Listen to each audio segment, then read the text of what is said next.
So we've already talked about program mode in a different video. That's where you have it in program mode, and then you press this button, and then you make sure that it's set for high speed or multi-frame. And then once you press this button,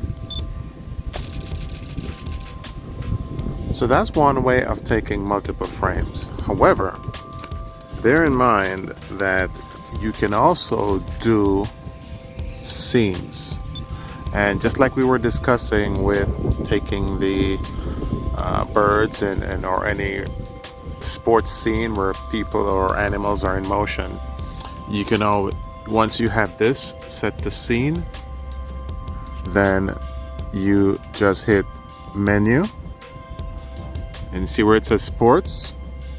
So we have sports selected, and notice that when you press this button, when you press the shutter release right here, so it takes multiple frames, but it's not that loud. You can barely hear the shutter going off. Let's adjust the screen. So you can barely hear it. Let me just take off my microphone and just put it close to the camera.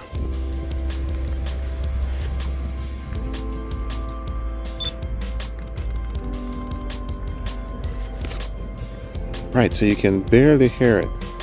Now, when you press the menu button and you have it selected to sports, apparently what Nikon has done is that they've taken into consideration the lenses and all the physical limitations of this camera, and they have pre-programmed everything so that you get optimal performance.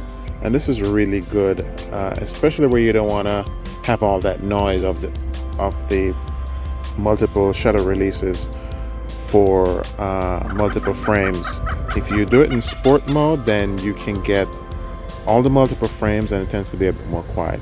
And frankly, I find it much better when I'm tracking a subject that's flying or moving quickly. Very useful feature. Even if you were to acquire a professional DSLR camera, that fact in and of itself would not automatically make you a good photographer. The three things that will make you a good photographer are technique, knowledge of your tool, and the ability to properly frame or compose a subject. In this sequence of photos, I planted my feet firmly on the ground with my legs slightly apart for good balance, and I zoomed in on the bird while carefully tracking its flight, trying as hard as possible to move at the same speed. Of course, the closer I zoom in, the greater the impact of my movement will be.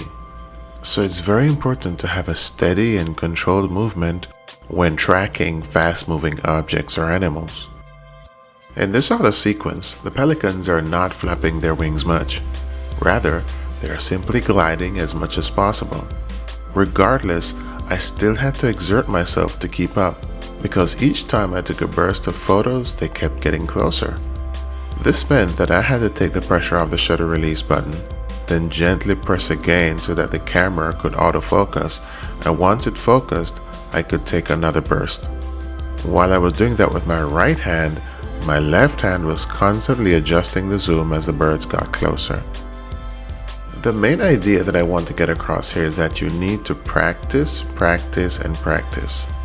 Even with high-flying aircraft that's moving very quickly, if you apply all the principles I mentioned earlier, you can get some great pictures. Obviously, the quality is not going to be the same as that of a full-frame DSLR camera, but if you're diligent enough, you can get some really good results with a P950.